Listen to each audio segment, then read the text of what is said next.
All right, guys, super excited to bring you the very first episode of the Shay Sharma show. We're going to talk about real estate investments, building wealth from real estate, building portfolios, mindset, and everything in between. It's my honor and I'm privileged today to have my very first guest on. It's Tyler Walbourne from the REC team, a friend and a colleague. Thanks for having me, Shay. Welcome. I'm pumped. I'm pumped to be number one. Pumped to be your first. I'm pumped as well to call you my first. Let's go. All right. So Tyler, take us through, what the REC team is, Sure. first of all, and what's your role? Yeah. So REC Canada stands for the Real Estate Center. You and I are both investment specialists within REC Canada, but kind of on the macro level, Shay, we are a full-service real estate advising firm. We help investors find the right opportunities across the country. Our main area of focus is in Southern Ontario, and we always lead through education and value. We do a ton of, as you know, in-person seminars, webinars, podcasts, where we try to uncover and unearth the fundamental theories and strategies that our investors use to build wealth. What I do for REC Canada, I run our portfolio management division. Essentially, my role with the organization is to sit down with our 12,000 plus REC insiders, as we call them, understand who they are, understand some of the successes, some of the challenges that they might be experiencing in their real estate portfolio. And from the conversation and from the, actually the magnitude of our one-on-one conversations with the insider, I try to build or paint a short-term and a long-term plan with them. The reality is, and you know this better than many, Shay, is that we can't help everyone at the beginning, at every conversation or at the first conversation. But I know what REC organization does very well, fundamentally, is there's never any convincing. It's just, let's see what might be right for you based off of our experience and based off of what we're seeing other investors dive into. And let's see if we can help. If not, that's okay. At least we have the conversation. I always try to leave this real estate action plan, as we call it, or that one-on-one conversation with our insiders with at least some next steps, just so we can get them in a position, to invest or to build wealth, whatever their goals are in the future. And that's what we do. We help investors. Perfect. And I'm assuming the action plan that we leave them with, it's kind of quantifiable and actionable, and then we also have accountability calls with the clients every 3 to 6 months just to check in with them, making sure that they are sticking to the plan, or what's the progress like, from the last time. And I think that's really important, right? Because real estate is truly not a get-rich-quick scheme or plan. And I think that's where in the last decade, a lot of speculators and a lot of investors that didn't quite understand the asset type that they were getting into. Some of the challenges is that they were banking on these 12-14% year over year growth in value. And it's important to constantly build these actionable items and to hold them accountable and to constantly check in, because we're trying to build wealth. And that could mean something totally different for me. That could be something different for you. That could mean something totally different for that person we're speaking with. I gotta understand, what is it that you're trying to accomplish? Right. And let's build it when it's right. Let's build it and get you in the position to make that happen. Right. You brought about a great point, Tyler, that people, speculate a lot in real estate, and we're probably going to come back to it in a few minutes. But so right now you're working as a portfolio manager in the REC team. How has your role evolved, let's say, over the last few years since you became a part of the team? And since when have you been a part of the team? Yeah, so my story is very unique. So I have been with REC Canada now for almost a decade. Wow. And when I first started, I actually was an assistant to Jazz, Simeon, and Simon. That was probably about 9 years ago. I did that for about 2 years. While I was in that role as an assistant, I did get my realtor license. And even while I was in that assistant, quote unquote, role, the one thing that I'm very fortunate that I did was every single day I still connected with our data or REC insiders. I still tried to grasp, their portfolio, what was important to them. I tried to keep every note within. And the mindset for me, and I'm very, I don't know, I call it right place at the right time, but maybe it is something internally, Shay, is that, I always had the ability to, kind of hold my breath and, kind of create what's in front of me the best that I can, because I know that's going to pay out in the future. So I never had any rushed expectations. Right. So for the first 2 years while I was doing that quote unquote assistant work, I wanted to grasp everything that I could know about real estate investing. I got to listen to Jazz and Simeon, who own REC Canada. I got to listen to ways that they build plans. I got to listen to investors that, I probably shouldn't even been in the room, because of the scope of the magnitude of their portfolio. I got to understand how they quantify or qualify an investment, why they would divest into certain things to move over. I just kind of soaked it in, and I have this kind of running joke that if I were to write a book, I would call it My Life or My Experiences from the Corner Desk. And the reality is, it's because I was right place at the right time. Our organization was in a growing period, just as we are now, but in a different set of growing periods, where I was in a corner. I'm pointing to a corner over here.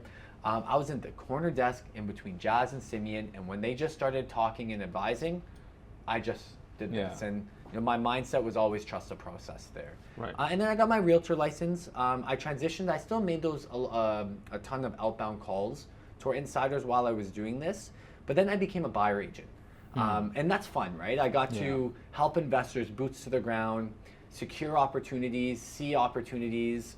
I have some very some very funny and wild stories from doing some showings. As you know, it's never the same, and you don't know what to expect when you open up that door when you show opportunities. But it gave me a good grasp of what makes a good investment for someone, and what's something that we might have to kind of walk away from, even if it looks good on paper. So I did that for a few years. Then one day, I remember I was driving back from Brampton. I did like a quick 5-minute showing, and I remember I went 45 minutes one way. I was at the shops at Don Mills. The client called me. She needed to see this property because they're holding back offers that night. And I was like, okay, let's go. So I took 45 minutes one way for a 5-minute showing, and spent about an hour and a half driving back because I was stuck in traffic. Yep. And on the way back, I was just like, what else can I do instead of sitting in traffic? So I sat down with the team, and I built, with Jazz and Simeon, our real estate concierge division. And that transitioned now my role from being that typical buyer agent to now, being in the office, having these calls and advising them on, what they need in their portfolio, even if it's not, moving, investing or divesting, what they need in their portfolio to help maximize growth, opportunities. I just now started to build these one-on-one plans, and I've been doing that now for about 4 years, and I now head our real estate portfolio management division, and I love it. I'm hearing all these different investors' challenges, their successes, their walks of life, and I'm now able to actually just leverage what I'm hearing, learn from it every single time, and it's just such a great position to be in, and I'm so fortunate about it. It's the mindset, right? It's truly. Sometimes you don't know, and you put your head down when you and I, when we work hard, we put our head down and we don't know where we're going, but we know it's positive. Right. And then you look up sometimes, Shay, and you see the beautiful thing that you've created, and you've been a part of anyways, and that's what I do now. I just help investors, and it's very fulfilling. As you can see, I'm very very passionate about it. I can. And you mentioned that you talk to investors on a daily basis, which helps you kind of keep a pulse on the market. Just get to know what's going on. So in that respect, what are, let's say, some of the concerns that you're hearing from the investors as of today? So we're sitting in June 2024. We just had an interest rate cut yesterday. June 5th, our policy rate came down to 4.75%, from 5%. What are the biggest concerns right now in the market? That's a good question. So what I'm hearing investors say in regards to their biggest concerns, I'm going to kind of strip it down into two different categories. First, let's talk about their own portfolio. Yeah. Okay? So the concerns that I'm hearing some investors have, or kind of like, categories of concerns within there, is one is obviously that cash outlay they now have to, put in every single month to their portfolio because they're cash flow negative. We went from, especially if you invested in that 2021, 2022 aspect, there is a good number of investors who bought and assumed a large amount of debt, but they were okay with it because at 1.9, 2.2% of an interest rate, they're cash flow positive. Now with 10 rate increases, was it 6 halts that we had? And then now with the 25 basis point reduction, a cut after 4 years. I'm here exactly. I'm hearing investors now, that's real. The cash flow negative aspect. Like I speak with some investors who are not cash flow negative $300-400 a month. Like some are like $5,000, $6,000. I had an investor I spoke with that was $12,000 a month in negative cash flow. And I'm assuming they're definitely sitting with multiple units at this point. Yeah. To get to that point, you would be. And that's why I always say it's important in all markets. And that's what we've been a firm kind of proprietor in speaking about with investors for the last decade I've been here, is you cannot be over leveraged.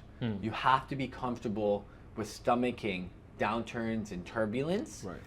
Now, these 10 rate increases in a row, I don't think was something, I didn't predict was going to happen. I knew, I had a feeling it was going to go up, but that dramatically.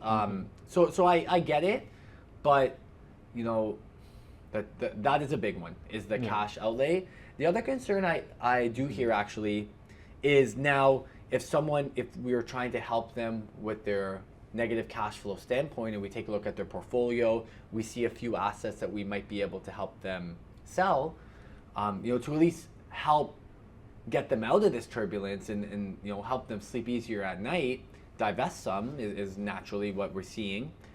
One of the challenges right now, and that might change after this recording is live because of the buyer's confidence increasing with the rate decrease.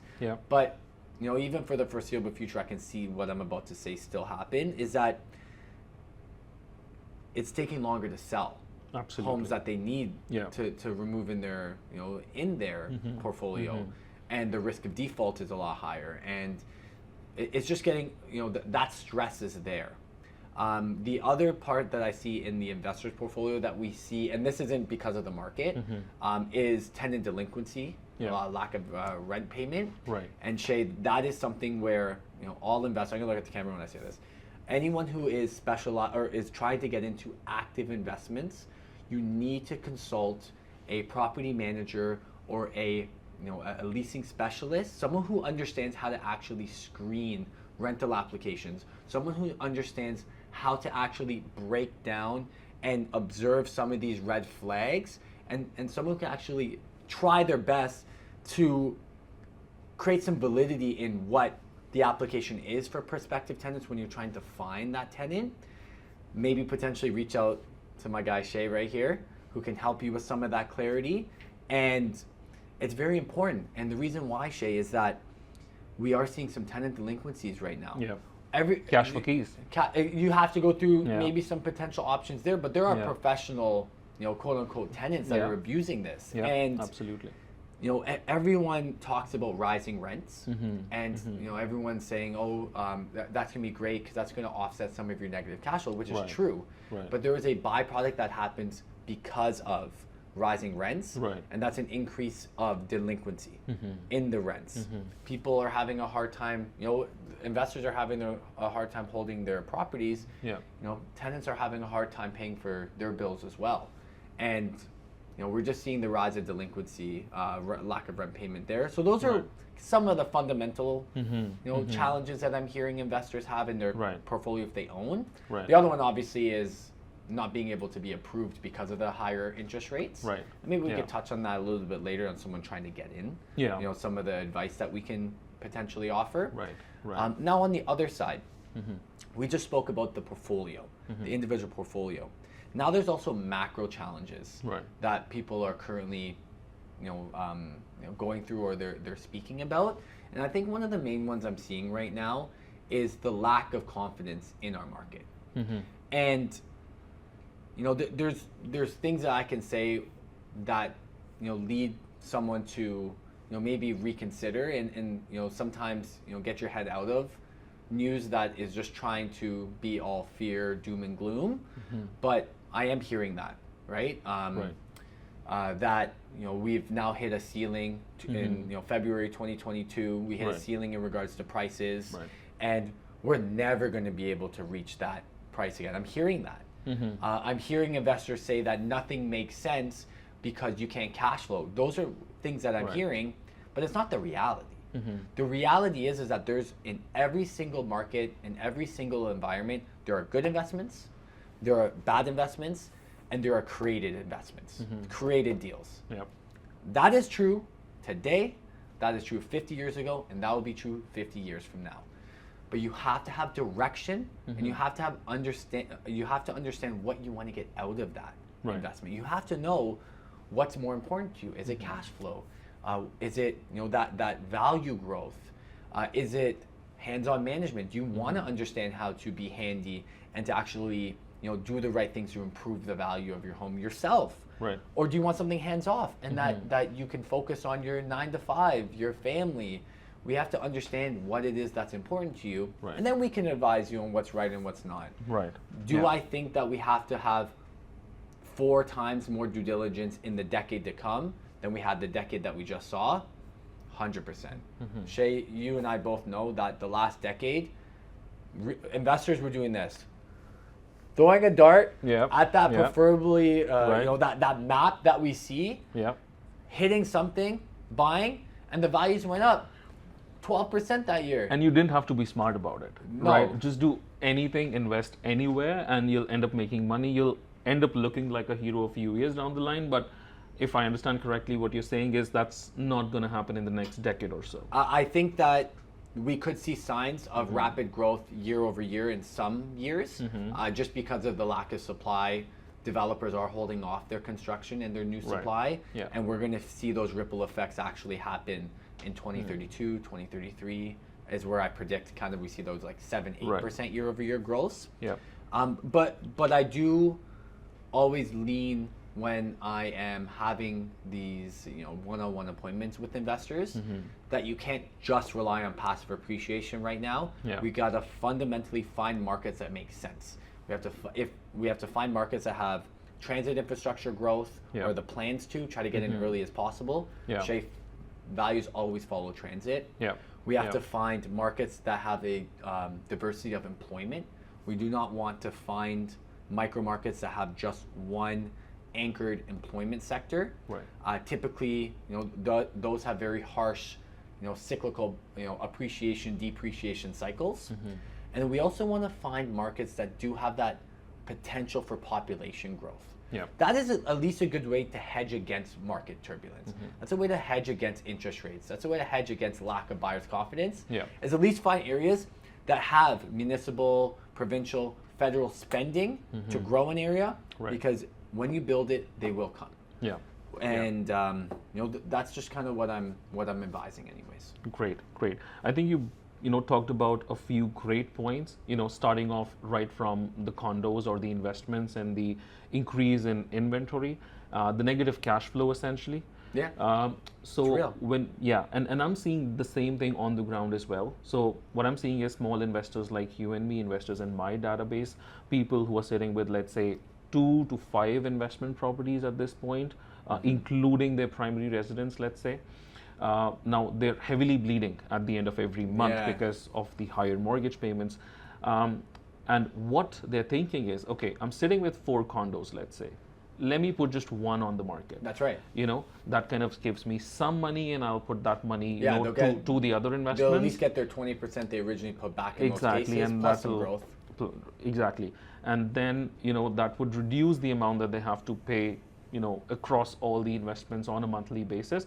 But now what happens is, when all investors do the same thing, and Yeah. put one unit on the market, suddenly the supply skyrockets. That's right. So the months of inventory goes up drastically, and that's something I think we're experiencing in the market right now, where there are pockets in downtown Toronto where the months of inventory is like 5, 6, Yeah, 7 months. especially And with condos. exactly. And all across GTA, I think we're sitting at about 3.5, 4 months of inventory. Yeah, Right. and yeah, especially in condos. Like if we look at it overall, like as of I saw the May stats for Treb. So May stats for Treb, I still think we're sitting at 4 months of inventory, Yeah.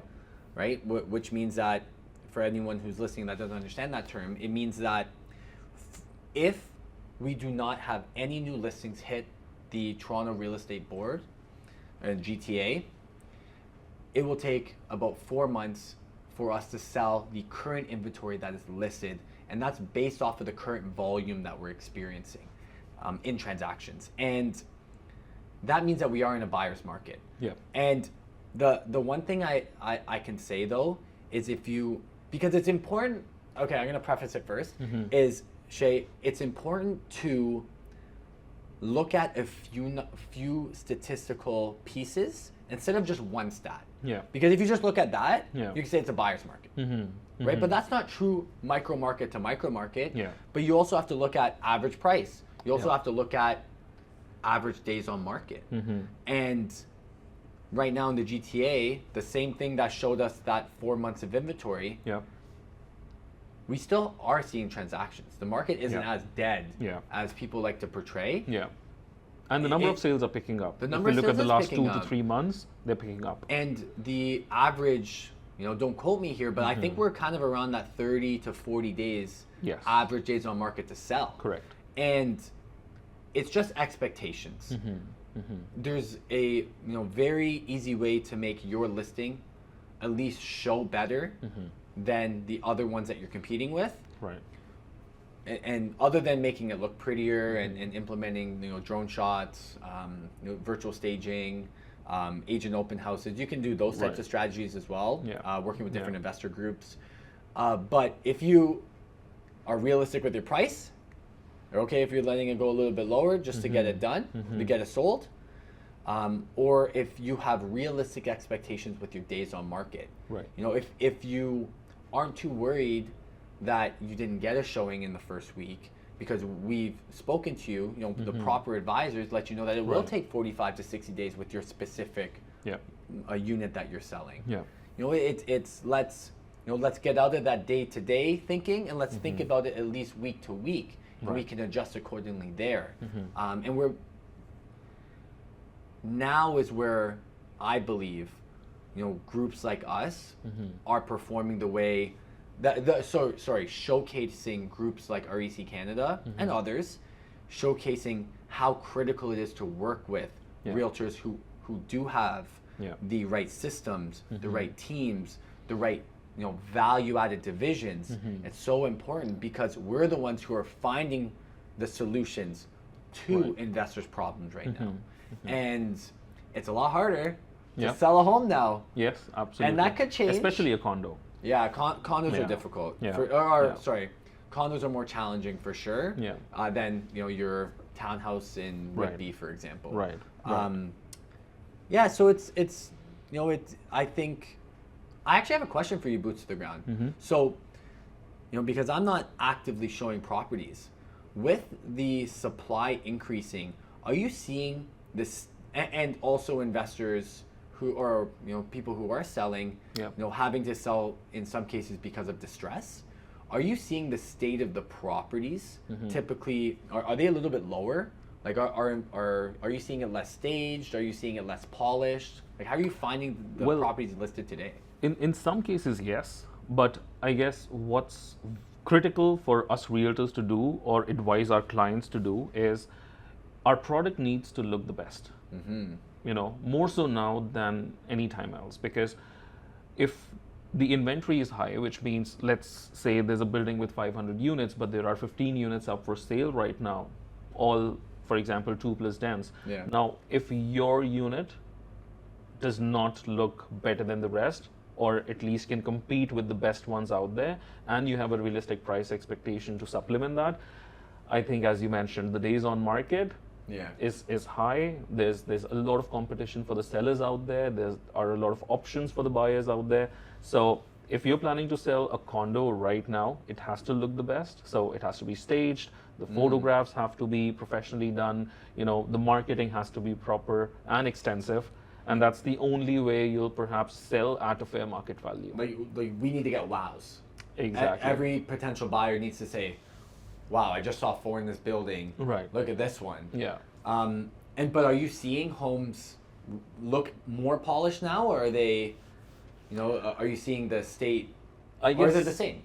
I guess good realtors are kind of focusing on making their product look the best. But here's the thing. Realistically speaking, realtors can recommend staging. Yeah. They can give you the right contacts, they can work with your budget, but then the sellers take the final call in terms of whether or not they want to stage. Yeah. Right? So depending on who you are as an investor, as a seller, it's your call at the end of the day. But a good realtor, especially in this market, should recommend staging and good photography, which does come with its own cost, but I think it's worth it at the end of the day. 100%. Yeah. It's tough, right? And then how would you walk through the conversation of, let's say you sit down with somebody who owns a condo. We just did some market research. We saw that there were 7 other listings that are very comparable to theirs. Yep. And then gauging if it's the right time. Like, how do you do that? Like, how would you have that conversation with them? So I think it's a factor of a lot of things. We start at, let's say, a very high level. So if, let's say, we're working with, let's say, Mississauga as an example. So we'll first look at the GTA stats, then come to Mississauga and then go to the micro market. I love it. Right? Love Because that approach. GTA might be one big market, but it's made up of, let's call it 200 micro markets. Yeah. So each micro market is going to behave differently. The stats will be different. The competition will be different. So we drill down, from GTA to Mississauga to the micro market, and then look at, that particular area. Let's look at trying to look at days on market, how many sold there's been. Exactly. The kind of competition we have out there, which is the other similar units on the market right now. What were the comparables like? So comparables, I mean the sales that have happened in the last 10, 15, 30 days, maybe a couple of months in some cases, since the market is not that active. And a combination of all of this would then help us derive the right price, or the fair market value and the days on market, so on and so forth. And this will help me make the right recommendations. Yeah, and I always say, like, real estate is not a buy and get rich quick. Oh yeah, absolutely. Plan. It is truly the length. Time will always be your friend. Absolutely. When it comes to real estate. Yeah. Markets go up and down upwards. And that's because the compound growth. Compound growth is a real factor, and it is why real estate, amongst others that do offer compound growth when it comes to the return, the ROI, is one of the main reasons we've seen run-ups in price and true wealth being built. Yeah. And it's important. First, I always say this, which is, I'm here to at least try to advise you on the future, and so you can make the best informed decision for yourself. Right. And I'm going to give you an option, which is, what happens if you hold it? I'm going to give you an option if you want to potentially sell today. Here's what we're experiencing on that. I'm going to start using what you just said, which is, go really analytical into it. I usually do just kind of micro market. Maybe I'll do like Mississauga to like around square one, let's say, for example. I like that, taking, the real, macro GTA, Mississauga, square one, absolute. 80 absolute or something, I don't know. Yeah. And then I'll give the third option, which is, let's wait and see. Yeah. And here are the costs involved into it. Sometimes when you actually just break down the numbers, because again, you and I are the same in this in this standpoint, which is that we're not here to convince you. Oh, absolutely. We're just here to give the options, right? Absolutely. And sometimes when you just itemize costs, itemize returns, itemize days and work that it's going to, or hours it's going to take, sometimes it means selling now, and sometimes it means digging your heels into the sand and not. And it really just depends. Yeah. Yeah, I love that micro approach that you take. Right. The macro to micro approach Right. in advising. That's so good. Right. And my 2 cents on what you just said about, giving the different options, I kind of have a personal bias. Yeah. Right, which is buy and hold. Yeah. Because as you said, it's not a get rich quick scheme. If you are investing in real estate and you want to build like a long-term portfolio and you really want to create wealth, have that long-term time horizon. Yeah. Because as you said, real estate goes up, down, upwards. So what it means is if you have like a bigger time horizon, you'll make money, or the probability of you making money in real estate is much higher. Because if we look at the data, last 40, 50, maybe 80 years of data, then we see on average, the prices have gone up by 6.73% in the GTA on average. Yeah. For the sake of this conversation, let's call it 7%. So you're seeing 7% on average growth. Yes. Compounding growth. Yes, every year. So essentially, if you hold on to your investments for, let's say, between 7 and 10 years, let's call it a decade, the prices will double. That's right. Right? So creating wealth in real estate is almost inevitable, provided you're ready to hold it for the long term. Yeah, that's right. And it also depends on the asset type. And this is something I've really explored, over the past specifically kind of year and a half, because you can't treat a condo as an investment the same way that you would treat like a detached residential home. So talk about the different asset types, Tyler. Sure. Like with what sort of returns you've seen with each of them. Oh, sure. Okay, so there are two different main groupings of real estate investments. Shay, that's passive investments and active investments. Active investments we'll talk about first. So active investments, essentially to me, is any property that you would buy that you need to get a mortgage for. So anything that you're actually purchasing. So resale. Resale, pre-construction, I would still call an active investment. Okay. It's the most hands-off of an active investment. You're not doing much for 5 years. Yeah. But it's still active. At one point, you will still have to get a mortgage. Right. The asset types within active investments, first, I just said pre-construction, condos. You're buying from the builder. Right. You are paying off incremental deposits, and you're allowing the building as well, the values to increase while the area around it is being built. Right. Nice thing about it is for 4 years, the advantage is for 4 years, 5 years, I actually think prediction is that all high-rise developments starting now will probably take 7 to 8 years to complete. But that's maybe another conversation that I think is just going to take longer and longer. I'd like to know more about it, though, maybe a little bit later. Sure. Yeah. So that's pre-construction. The advantage is that there's extended deposit structure, so you don't have to put all your money down at once. You don't have to get a mortgage until it's completed. Right. You don't have to find a tenant or deal with maintenance fees. As well, you're allowing the area to build around it. Right. The importance of the pre-construction opportunity is that area is very important.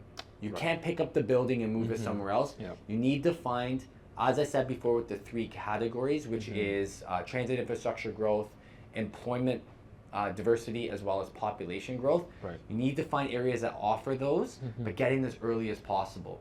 That's the best way to win with pre-construction. You do have to get a mortgage though. Yeah. And here's the things to consider. One, you do have to, at some point, get a mortgage. Yep. So you have to be able to qualify for that. And sometimes that might be 5 years after you purchase it. Right. You have to be okay with your current work and circumstances. You can't make any big moves 6 months to a year before you actually close on this. Yeah. The second thing is that your capital is tied up there until the completion. Right. You don't have that flexibility to exit. And usually I would say, when is the good time to exit with a pre-construction condo that you've now closed on? Yeah. The first time to explore a potential exit is about 18 months to 2 years after you close on the condo. And the reason being, Shay, is that time typically is when the condo is actually polished and completed. There's not boarded up elevators. Right. The lobby, the people working in the lobby understand actually where mail goes and how to direct people. But you've also seen some transactions happen in the building. Right. So values have been set now. And you never want to be the first. Yeah. You don't want to be the test. It could work out, but I still wouldn't recommend it. Yeah. And usually around 18 months, and I'm pointing here because of the timeline I'm visualizing here. 18 months to 2 years is when the first exit point. So that's a pro tip right there. Let's call it 2 years. 2 years. It's the first 2 time years to explore. after you've closed on the property is perhaps, now depends on the market, but perhaps the best time to think about selling. It's the first time. First time. Is the Okay. first time to explore an Okay. exit for pre-construction, Mm-hmm. or a condo you bought in pre-construction. And then in regards to a value return, Right. I would not sell that Mm-hmm. condo until you've made double the money you put in. Mm. So 20% So explain that. Double the money that you've put in terms of your down payment, you mean? down payment, closing costs, Okay. as well as Okay. calculate your the, HST, your HST. land transfer. Yeah, exactly. The developmental levies that you pay. Got it. Put all that together, Mm-hmm. calculate that, how much you put in. Mm-hmm. And the first time to exit, I would say if you're happy to let it go and you want to move your money somewhere else, is to do that. And for everyone Got it. listening, you also have creative financing strategies you can leverage. If it makes sense, you can leverage that as well without losing the asset. Right. And Shay would be happy to talk to you about those options. So that's pre-construction. That's the Yeah. first of those active investments. Yeah. Next is your turnkey residential. That's your traditional single-family homes, those townhomes, those duplexes, triplexes, all the way up to a residential property that has up to 5 units, 5 individually standing units. Right. The advantages there is that you have the potential for cash flow. Right. You have the potential for that passive appreciation, that value growth. That's the asset class that has the widest net of buyers. First-time home buyers, end users, Right. people looking to downsize, someone looking to offset their income by living in one of the units and renting out the others. And there's a lot of diversity there in regards to the type of home that you're looking for. And the things to consider. Also, it's a really good first investment. It is. It's a very good dip your toes in and see if you like this type of opportunity. Right. Pre-construction would be a good first one as well. Now, the things to consider. And also, another advantage is that you do have a flexible exit. Yeah. Once you close on it, that's your property. You Yeah. could sell it in 6 months if you want to. Right. I don't think we would advise that. I don't think we've given the market enough time Yeah. to make a return. Right. But still, you Right. could. Things to consider there is that you will have to get a mortgage. So you have to get qualified for the mortgage upon closing, which sometimes is as little as like 2 months Yeah. after you go and put an offer in for it. Right. You do have to manage property. You have to manage tenants. So there is active management involved as well. So that's something to consider there. Right. Pre-construction, turnkey residential. The next one would be the multiplex opportunities. Those are anything above 5 units or more. The advantages there is that you have an incredible amount of potential for cash flow, Right. especially through tenant turnover and renovations to the units itself. You have the ability to get some passive appreciation there, but I think more you have the ability for active appreciation. The majority of these units that you are buying, unless it's a brand new, converted multiplex, they're usually pretty dated. Right. So when tenants do get turned over, you have the ability to increase the value of the home through renovation. Right. As well, you have the advantage of leveraging commercial financing, and commercial financing is a very tricky one to put together, Yeah. but it is one that is advantageous with the new CMHC insured mortgages. There's Right. something for everyone if they want to Google called MLI Select. Mm-hmm. It's not something that I'm even a professional to speak about Yeah. or experienced enough to, but I do know that it's there. And it's a way that you can leverage CMHC insured mortgages for commercial properties specifically. Right. And there's some insane benefits like 50-year amortization periods, 95% loan to value. That means you only have to put 5% down once the energy efficiency is brought up, once the rents hit a certain range that it needs to do Yeah. to reach these certain scores Yeah. that CMHC has given in regards to a scoring system. But you can take advantage of that. Right. Think about it. A 50-year amortized mortgage with 95% loan to value. That means less money in and less mortgage payments monthly because it's Right. stretched out for 50 years. And that's advantageous, Shay, the 50-year. Because I probably wouldn't recommend that on a residential property. Yeah. But the 50-year, Yeah. these are typically generational properties anyway. So that makes sense. Things that And only one thing I'll add here is that when you buy residential, which is 5 units and less, Yeah. the lender qualifies you as an individual, Yeah. as an investor.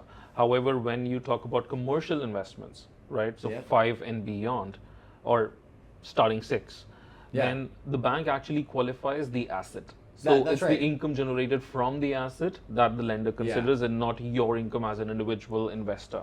However, again, I think this asset class is like a whole beast in itself, and it's complicated. It's even hard to like Yeah. build performas on it. Oh yeah, for sure. Because there's the one thing to consider with multiplex and multi-residential properties is that you get a lot of grandfathered in tenants, and that's Yeah. something to consider. Grandfathered Yeah. in tenants is, it's a term that we use, which essentially is the tenants have been there for a number of 15, 20 years. And they have no intention of leaving. They have no intention of leaving, and they are paying Yeah.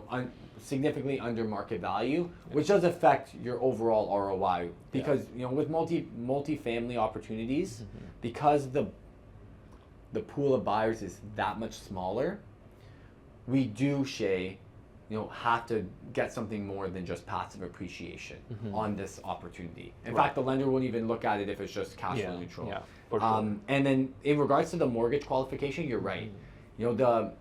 They look less at the purchaser and more at the property, but there is a misconception that they don't look at the purchaser. They still do. You still have to qualify for the purchase.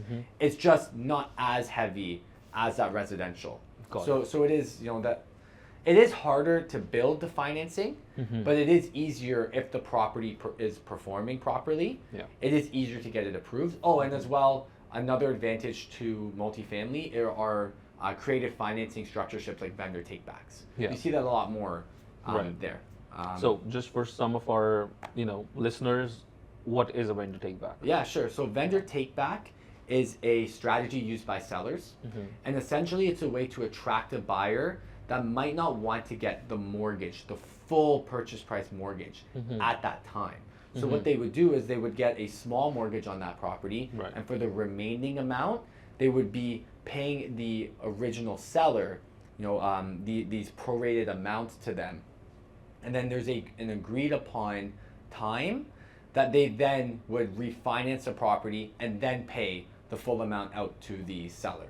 And the advantage of that is in this market, you're attracting the buyers. And then on the purchaser side, the advantage is that you don't have to, have all of these expenses at once. Like let's say you're only getting 50% of the purchase as a traditional mortgage loan, and the remaining 50% of that mortgage that you would have to get is these smaller incremental principal only payments to the landlord or to the original seller, whereas you're not paying interest on it until that 5-year mark or something like that. Right. And Right. there's you got to speak with the right advisors there. But vendor take back we're seeing more, and that's an advantage. And then the other thing to consider with multiplex or in all commercial purchases is that you usually have to put more down percentage wise. Yeah. So how much is it usually? 35? 30 to 35% is Yeah. usually the average Okay. for the approval. I've seen some like 40, 45%. I've Right. seen as little as 25% though.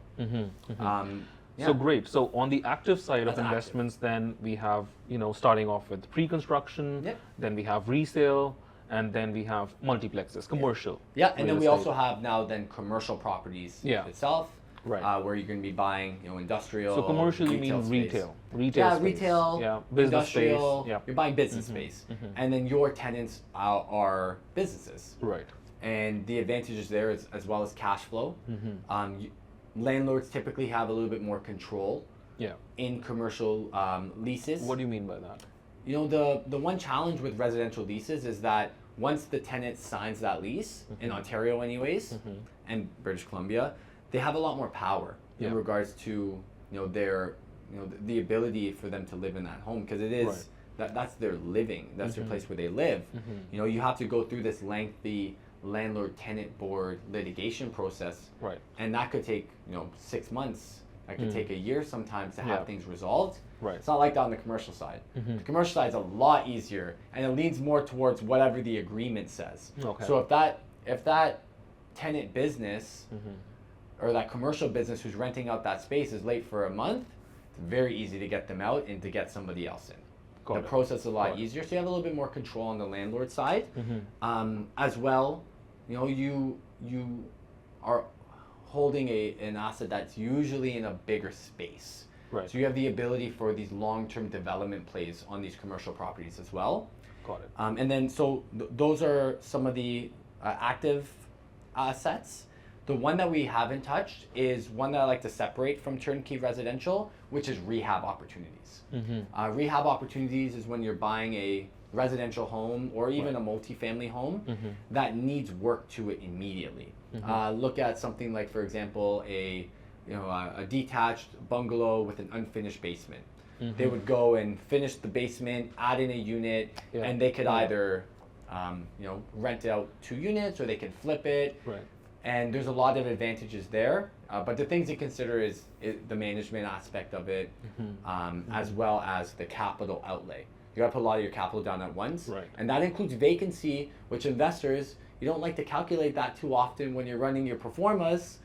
It's a pet peeve of mine. You have to also account for vacancy when you're doing these renovation types of opportunities, because while work is getting done to the property, who's paying the mortgage? Yeah. Right? You have to be conservative with that. And sometimes I speak with investors who like to do rehab opportunities, and they're good. Rehab, especially in today's market with the prices down a little bit, if you want to hold it and not flip, there's some great potential options right now. That is a great potential option to add to your portfolio. Right. If you're comfortable with doing the work and holding it, holding the property while the work is being done without having a tenant in. Right. Because you get active appreciation. Yeah. And you get the ability to change the value or improve the value of the property Drastically. with the work that you're doing, not what the market is doing. Right. And that's great, but there are that specific rehab opportunity is the one that I do see more of a double-edged sword in some cases. It could be great, but it could come right back at you as well because of the extended construction costs, the shortage of materials sometimes, the shoddy work that some contractors do, carrying it. There's a lot, and sometimes as well on the financing aspect, a lot of investors like to take on private loans for the construction, and it works, but you're also paying a higher interest rate right now on those private loans, which makes your margins that much stronger. Right. And I think I see a lot of investors leaning towards this, especially after Bill 23 was introduced. Yeah. So after Bill 23, it allows you to have kind of 4 separate legal rentable units on a single lot. Yeah, so without you going through the rezoning process. Exactly. So a couple of my clients, they've bought on the Toronto West End, even in Etobicoke. They have like bigger lots, like for example 40 by 145 lots, and they have like Mimico, like Mimico, and then Westgate near Sentinel College. Those are very good locations because they have massive lots. So what they do is raised bungalows. They live on the main unit while they're living there. They get 2 legal units done in the basement, 1 garden suite. Boom! Like 80% of your mortgage is now being covered by the 3 rental units that you're managing yourself because you're living there. So the management aspect of it becomes easier. Yeah. Yes, it comes, as you said, with an upfront cost of you getting okay the construction. But if you can stomach that initial cost, I think on a month-to-month basis, your cash flow looks amazing. And if you're living there too. Oh yeah. If you're living there, that's a totally different conversation because you have to pay to live somewhere anyways. Right. Absolutely. So you can kind of justify that a little bit more, Shay. And with Bill 23, I'm happy you brought that up. It was a government intervention that was brought in, and that's something that at least we're being proactive instead of reactive. And you find a lot of the time with government intervention, it is more reactive policies instead of proactive. Do I think that we should have seen that years ago? Probably. Yeah. But better late than never. 100%. Well, it's still not too late. Yeah. And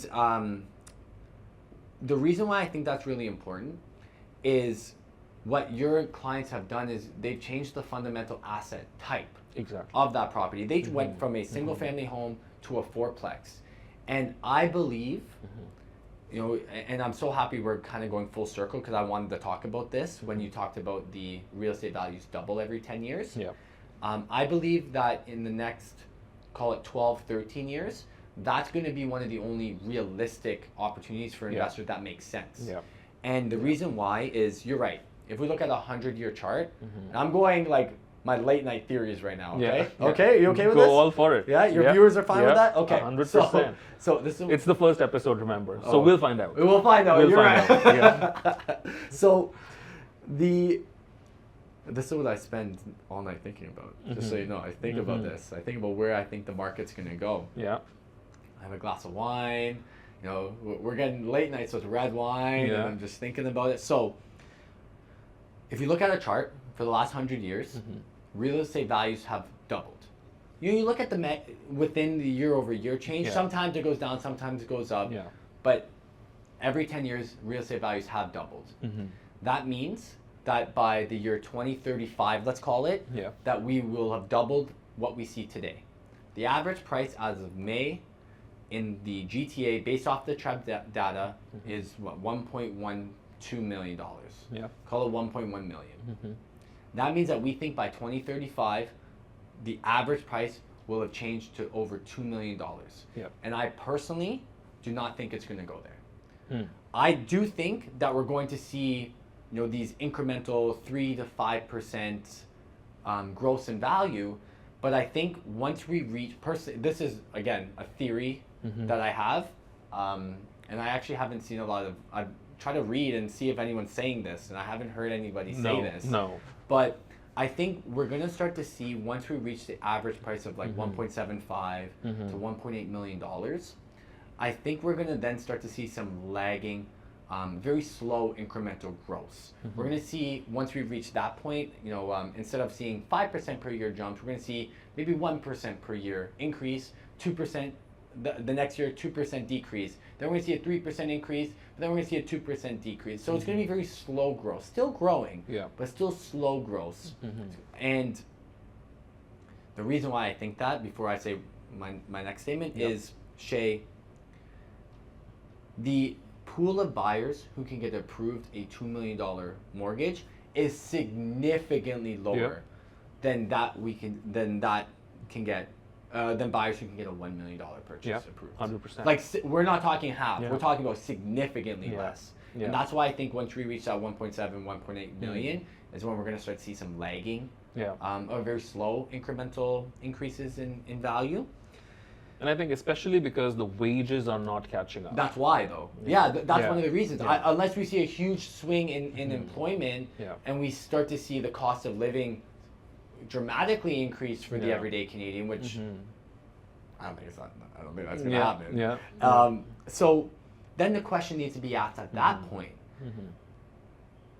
what is the right investment for the investor then? Right. Because I think if we're talking now, there's still some great opportunities just to buy and hold a single family home, get some cash flow, a pre-construction condo, let that grow. We still have some great growth points. But I do think once you reach that $1.8 million mark, what is then the right investment? And I think the investment is what your clients did, which is buy something where you can change the fundamental asset type, because then you're forcing appreciation to another asset, which at least is something that you can actually get growth-wise. And then, best thing is, even if it grows 2%, 3% per year, we're talking now about, you know, a $3 million piece of real estate that you bought for 1.7. Yeah, which is paying for itself, by the way, because you have like 4 rental units now, or at least 3. Yeah, and as we're transitioning into a renter's market anyways, we're already there, but it's going to happen more and more. For sure. So yeah, that's my my late night theory of where I think it's going to go. How does it sound? Like, I mean, I loved it. I hope the audience loves it too, and I'm sure they will. So we talked about active and passive investments, right? Oh, we haven't done passive yet. Oh yeah. So active investments, again, are those traditional properties you have to get a mortgage for. Passive opportunities, Shay, are investments that you don't actually have to get a mortgage for, and you just allow your money to work for you. There's 3 main passive types. There's REIT-style investments. There's land development. Do you mean real estate investment trust? Yeah, real estate investment trust. There's private lending, and then there's land development. So again, REITs is real estate investment trusts, essentially what you're going to be doing is you're partnering up with other investors. Right. And usually what this holdings, and you're going to be investing in a holdings company that either is looking to acquire real estate or that already has real estate in the holding, and you're now partnering up with the investors within that holdings company, and your returns are based off of the growth of the values of that holdings corp, or the cash flow that is created within that hold corp. And that's a very good investment. REITs, it could potentially be very advantageous in some really good groups. The second one is land development. Land development is that you're partnering up with the builder during the, the acquisition of land stage to the advertising and getting ready to do high-rise or mid-rise or low-rise development, to advertising it to the everyday purchaser to sell. You're going to completion of the condo. Your funds are being used to help get them to the point of completion for the high-rise development. So do you kind of become a partner with the developer and kind of, just building that whole project out? Essentially, you're like a limited partner, where you have no control over what they do with it, but you have control over what developer and what project you want to invest into. Right. But your returns are based off of what they expect their payout to be at the end. Right. And the things to consider with, with land development, the things to consider is that your funds are tied there until the completion of that condo, just like a pre-construction. Right. But you're not buying a unit, so you're not closing on it. Yeah. But your funds are usually tied there until the completion. So if there's delays, your funds are still tied up there, but your money's still being worked for you even with the delays. And I've seen returns, between like 14 to 22% year over year compounded growth in both REIT as well as land development. In some cases, I've seen less, but in some cases, which is great. Yeah, absolutely. And then the last one is private lending, and that's either you loaning your money to an everyday purchaser, to a company looking to go or a corporation looking to go and do a rehab opportunity, and they need money for construction. It's someone who's in distress and needs to actually go and get private lending to close on their property. There's a magnitude of people or a multitude of people that you can lend your money to, but essentially you're going to be like how a lender is for you when you're purchasing an active property. Right. Yeah. Your money is being used for the acquisition. And the advantages for private lending, especially with higher interest rates, is your returns are pretty good. You either can get monthly disbursements of your funds, you can get quarterly, or you can get a balloon payment at the end when when they're supposed to renew their mortgage and go into an A or a B side, and you get paid back. Things to consider there. With higher interest rates also come with higher risks. The risk of delinquency and not being able to pay you is increasing. Right. And your funds could also be tied up there for an extended period of time as well. Right. Right. So but that's active and passive. Great. And these are great ideas to think about, because an average investor, I think, out there thinks that, okay, if you want to become a real estate investor, you have to get into buying and selling properties. You don't necessarily have to. But that's not true. So so you've really provided some options where you don't have to, go through the hassle of acquiring a unit, put all the down payment, become a landlord, just plunge toilets, once your tenant starts complaining. But you can still get great returns while you're just sitting at home, and focusing on your 9 to 5. Well, that for 100%. There is so many ways to build wealth. And that's why I think real estate investments is something I've gravitated towards. Right. Because it is truly not a one size fits all. Yeah. Based off of the asset types that we spoke about, based off of your goals, based off the capital that you have, or your mortgage or your financing capabilities. Everything kind of comes together with our conversations to at least highlight a few options that could be right. Right. And then, I always use the analogy, like when I'm speaking with a potential investor, that I use a car analogy. Whereas that investor, they're controlling the car being their investment portfolio. Right. They're controlling how fast or how slow they want to invest. They're controlling how they want to get there to from point A to point B, and point B being wealth. Right. What we do, what you do very well, what I do, is we're here to help them go from point A to point B. We're here to help them create a realistic roadmap Yeah. We're here to help them, make sure that things make sense and to give them the advice, but they're still in control over it. Right. Over their decisions. Yeah, and that is what we do through a real estate action plan. Yeah, exactly. Great. Yeah, Great. but I just live it though, man. Yeah. Like yeah. If someone could have a 5-minute conversation with me, Mm-hmm. I'm just trying to understand in that 5 minutes. Right. If they just want to pick my brain, Mm-hmm. I just ask them, what is it that you're trying to accomplish long term? Right. Why? And you just explain to me. Just keep explaining Yeah. to me, and then let's Yeah. talk about some options. Sure.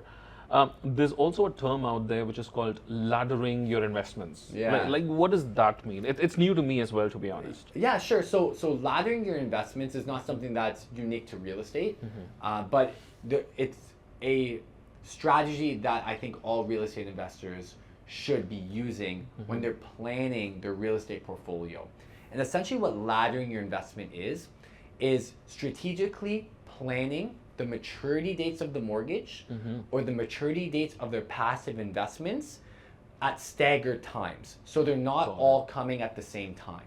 And the reason why, Shay, that's very important on the active side, the active real estate portfolio time, is that you shouldn't want all of the maturity dates of your mortgages to be around that 3-month or 6-month mark. Yeah. They should be staggered, hopefully one every year. And the reason why is it hedges against interest rate turbulence or market turbulence. Yeah. It also hedges against life circumstances. You could be going through life challenges. You could be going through a divorce or in between jobs. But if 3 mortgages are up for renewal at that same time, you might have to divest it all. Right. And you're losing potential growth there. It's a way to hedge against that.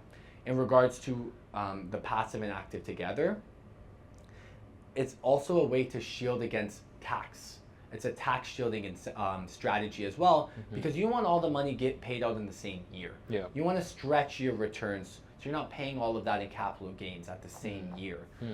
And then also by strategically planning your investments and by also having a variety, just like a diet. Yeah. We want to have a variety of fruits, vegetables, protein, a variety of colors while we're making our dinners. We want to have a variety of asset types in our portfolio. Great point. Because we can strategically now time when things are getting returned to us, so then we can maximize growth of these assets at different times and different frequencies. So then we can create this snowball effect. That is how you build true wealth, is by building this laddering plan. Great point, Tyler. And call it variety, call it diversification. And timing the diversification, though. Yeah. That's the whole Yeah. point of it. You got to time Right. it. Right, exactly. So in your 10 years of experience of doing this, more than a decade now, in fact, what does a holistic portfolio look like? Like within real estate, if you talk about different asset classes, active, passive, if you have to blend all of that in, what do the portfolio look like for some of, let's say, your most successful clients? It's a very tough question, Shay, because the reason is that not everyone has the same, same goals. Not everyone has the same starting point. Interests and personalities as well. Yeah, not everyone wants to take it on. But I can say what I've seen investors do very successfully when it is building this, aerial view, this holistic portfolio, as you said, is one, something I think a lot of investors don't do is use their registered funds to invest in passive investments. I think they should be using a portion of their RSPs into REIT-style investments or land development opportunities. I would probably stay away, personally, just overall, this is a bias. Yeah. I would probably stay away from land development, or sorry, private. I would probably lending. stay away from private lending. There's just a lot of risk involved there, and Yeah. I just haven't seen it really I pay agree. out that often. There are I some agree. success stories, Yeah. but they're far and few between. Yeah. So I think with your registered funds, at least have deployable at the beginning. Deploy about 20% of what your RSPs are towards some sort of passive investment Right. in real estate. So that's first. The reason being is that these are funds you're not really going to use for active investments anyways. Right. So is it only RRSP or is it any registered fund like RRSP, TFSA, Yeah, LIRAs? Yep, all of those. Okay, Yeah, all of okay, those. In perfect. fact, for my kids, we've invested their RESPs in REITs. I think the the one that I see a lot of successful investors have, Shay, is the ability to take action. The ones that have a clear plan and some clear direction in regards to what they're looking for, and are okay with taking action in acquiring that investment and having the ability to ride through the turbulence, because there will be turbulence with all investments. Yeah. But how you are able to withstand the hard times is where, and if you can do it successfully, is where I see investors really, the best investors really are the ones that do that very well. They take action and they're able to see through the fog. Right? And they're okay with the fog, I guess. And they're okay with it because they have the faith and the conviction to go through it. Yeah. Because they know it will get there. Exactly. The second thing I would say that, I personally, patting myself on the back a little bit, I don't usually do this, but like something that I think I've done very well is understanding the circumstance that I'm in, not complaining about it, and finding ways that make it work for me. And the reason why I think I did that very well, and where I see investors do that, some investors do that very well, Shay, is that I'm a young Canadian. My family has almost never owned real estate, other than my grandfather, who has owned a townhouse that he sold. And so real estate purchasing doesn't come natural to myself, and not having the ability to get too much financial help from family, it puts young Canadians in a very difficult place. Yeah. But that hasn't stopped me. I just drove until I qualified. I rent where I live, but I just drove down the 401 until I can find a market that makes sense based off of my budget and my capital. And I took action, and then you can build off of it. The first investment's the hardest one to get.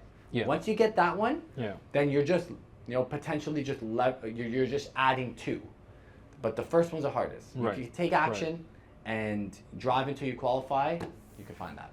Absolutely, I agree, and I will just supplement that by saying that it's very important for you as an investor or a first-time buyer to get your foot in the door, because then you're at least getting onto that appreciation curve, and you're making your money work hard for yourself, for you. And going back to your point where you see successful investors being okay with a little bit of fog, which just means that you're okay with a certain degree of ambiguity, which is something I've noticed with my group of investors as well. Because if you're somebody who's trying to get all the questions answered right now, right away, and you leave nothing to the future, the thing is you can't take action at that point. Right? Well, so you got to trust every night. Every night you're going to be worried. And so that's not, happiness is not something that shows up when you're building wealth, but it is a category that I want to fulfill for people too. I want to make them happy with their investments. And if you're losing sleep over, interest rates going up or down to the point where it's like a quarter point or something, it's like, no, maybe it's not right. Maybe it's just going to the passive. If you're losing sleep over a developer delaying it by 6 months, so you don't get that money in 6 months, maybe that's not right for you. Like let's just find out what's right. And you have to ask the right questions, and you have to have direction. But once you have direction, once you have aim, take it. Take the shot. Fire right away. All right. Perhaps the last section of the podcast, then, Tyler, I want to talk about the market that we're in right now. Perhaps maybe the last 18 to 24 months, where we're at right now, and what direction you see the GTA market going into in the next 6 to 12 months, maybe a couple of years. Right? So where do you see, let's start from what has been happening in the last 18 months or so. So I know the sellers were scared, the buyers were scared, a lot of buyers have been sitting on the fence, there's a lot of pent-up demand. We do see the buyers coming back to the market in the coming few weeks and months, because we've already started to see the interest rate cuts. People will be flocking back into the market. Where do you see the market going overall? Do you see the supply going up as well to match the demand? Do you think the demand will, overrun the supply? What's going to happen? So in regards to what I've seen in the last 18 months, the conversation I've had with a ton of our investors and our insiders is, there's a big focus on where we think the market's going to go. And for 18 months, actually, truly, like I would say even more, 2 years, it's been me fielding those questions, right? Which is where do I think the market's going? Right. But the reality is if we bought 18 months ago, we're in a better position than if we bought today. For sure. And there was deals then, and there's deals now. The markets where I feel like investors are winning right now, in Southern Ontario, that's just the market that I know very well. Yeah.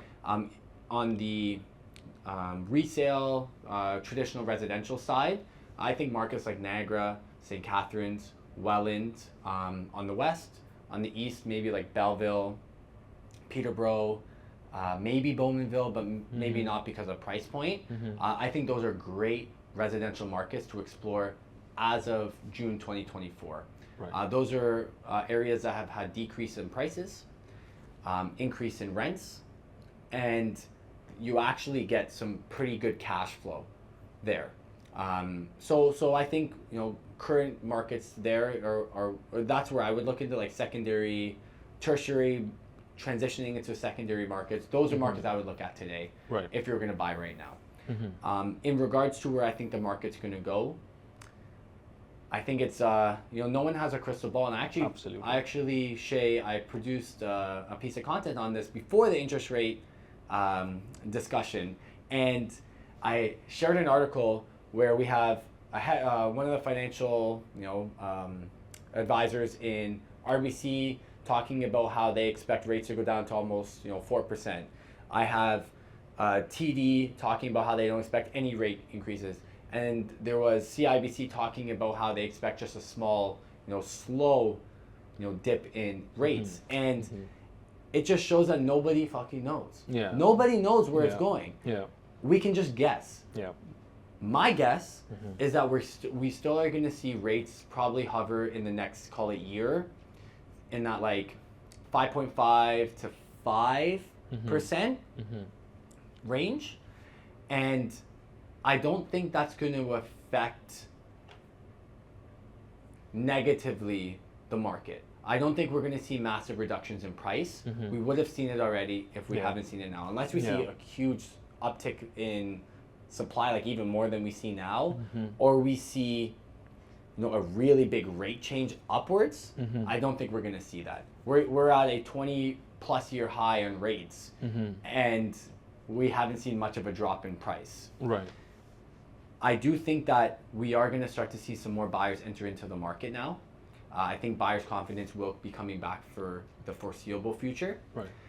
I don't think we're going to see, in most cases, and now micro market to micro market, this is going to be obviously not valid, but on a macro scale, Right. I don't think that we're going to see massive multiple offer situations like we are seeing in some pockets, but I don't think we're going to see it on the whole, which means that we still have a great window of time for buyers to actually just play the game of exploring options. It's not a rush to go and put your offer in, close your eyes, pick a price. I don't think. And I hope we don't actually see that for 12, 18 months. Right. And I still think we have a lagging delay of supply for new build properties hitting the market. Yeah.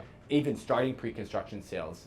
And the year 2032, 2033, that year, those 2 years specifically, is where I have kind of circled on my imaginary calendar. Those are the years I'm really interested in seeing, because now we're going to see because of the delays of developers, not bringing units to the market, we're going to start seeing the effects of that, because it takes 7 years for that to actually happen. I want to see what happens to the market in those years, because I think we're going to see in 2032, we're going to see 12, 13% per year annual growth there in that year. That year, we're going to see a run up. Right. So talk about that a little bit, Tyler. Now, 2023, we know for pre-construction, it was perhaps the worst year in the last 2.5 decades. Yeah, this year might be, like in regards to worse, as in like new supply hitting the market, right? New supply coming in, or even buyers booking new units. Buyers getting into the market. Volume. Right. Yeah. So we're down 70% this year. Exactly. Compared to last year. Exactly. So I think maybe even this year might be. Right. So sales are definitely low on the pre-con side. The buyers are not buying. They didn't buy in 2023, which now, has taken an effect where the developers are not even launching new products. That's so right. what you're That's saying what I is meant by over that, yeah. exactly. So what you're saying is over the next few years, the supply for condos is really going to suffer, and that's when we'll see an uptick in prices, because it's all demand and supply at the end of the day. If the supply is low and the demand Yeah. is still there because of the population growth, the immigrants coming in, Yeah. which means the rents as well as the prices for condos would go up in the coming few years. Yeah, and also the units we're seeing now are the Mm-hmm. ones that people bought in 2020. Yeah, yeah, We're seeing that now because it takes, from when they bought the unit, Right. it takes 4 to 5 years. Right. In fact, we're still seeing 2018 purchases hit the market now. right. I am going to keep an eye on the pre-construction market as well. Right. Ones who bought in 2023, 2024, they took advantage of some really good incentives, Mm-hmm. but the price points were a little bit higher as well in Right. some cases. So Right. I'm keeping an eye on that. I'm interested to see where that goes. As well, I do want to see what happens with the growth of these modular, ADU units, Mm-hmm. these modular, builds. I want to see if we start to see more of that push as well, because it's sustainable, Yeah, eco-friendly, as well. It's cost-effective. yeah, I want to see how stable the homes are, Right. how they last our winters, even though Mhm. we have milder winters compared to maybe some of our Calgary listeners yeah. here. Yes. But we still have harsher winters, right? And Right, I want yeah. to see how these modular homes sustain that, Mm-hmm. and to see if people actually want to open their doors to this, Right. because that could be a Right. game changer of adding units as well. Right, Yeah. right. Perfect. No, I agree with your assessment on the resale market as well. Yeah.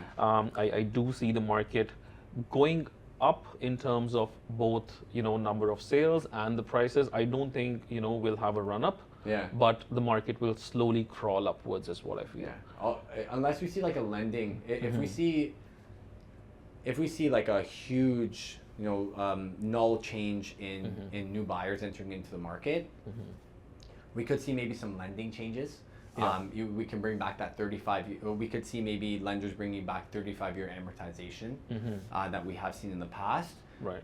That will also increase volume of sales as well, and that could also increase price, Right. because now Yeah. it's more affordable because Yeah. their monthly payments are stretched out for 5 more years. Yeah. Right? So- Yeah.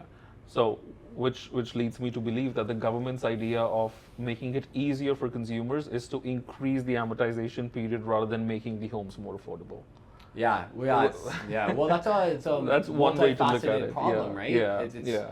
Because I don't know how we can make homes Yeah. more affordable, other than maybe reducing some of these closing costs like Mm-hmm. HST, land transfer tax. We can maybe help that way. Right. The government intervention, like the first-time home buyers incentives, have gotten increasingly more creative in the past Right. few years. Right. So I think they're trying, but you want to know a real thing?